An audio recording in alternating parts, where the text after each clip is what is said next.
आपने उसामा को बताया कि समीर को पुलिस पकड़ कर ले गई है।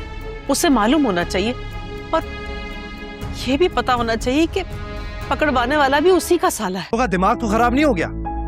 पहले मुझे मेरा जुर्म बताओ, फिर लेकर चलो। बड़े बड़े फ्रॉड किए हुए हैं, लोगों की लंबी लंबी रकमें खाकर बैठे हो, बड़े घरों की बहू बेटियों को ब्लैकमेल करते हो। छोटा जुर्म नहीं है ये। तुम पागल हो चुकी हो। तो साख्ता सोचो नहीं, तुम्हें कहीं का नहीं छू। तुमने सिर्फ घपले नहीं किए, तुमने दूसरों के साथ मिलकर हमें नुकसान पहुंचाने की कोशिश की।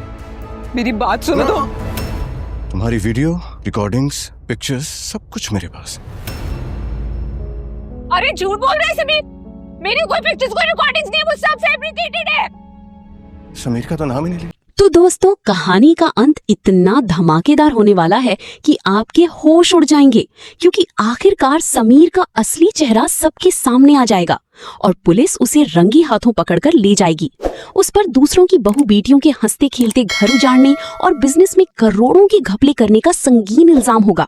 और ये तगड़ा जाल कोई और नहीं बल्कि खुद दानियाल बिछाने वाला है। दरअसल उसामा ने दानियाल को बिजनेस में हो रही गड़बड़ियों की जो खुफिया टिप दी थी, उससे ये खौफनाक सच सामने आ जाएगा कि इस सारी साजिश के पीछे कोई और नहीं बल्कि माहम है, जो अलमाज नाम की एक बाहरी बंदे के साथ मिलकर पूरे खानदान को अंदर ही अंदर दीवक की तरह चाट रही थी और इज्जत को नीलाम कर रही थी।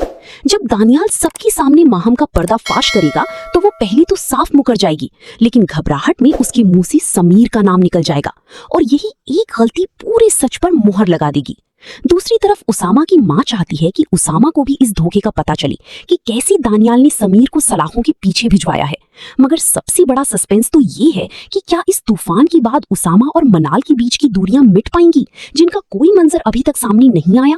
लेकिन यकीन मानिए, इस कहानी का अंत बेहद खूबसूरत और दिल को छू लेने वाली हैप्पी एंडिंग के साथ होगा, जो हमें सिखाती है कि झूठ और फरेब की बुनियाद चाहे कितनी भी मजबूत क्यों ना हो, जीत हमेशा सच और सच्चे रिश्तों की ही होती है।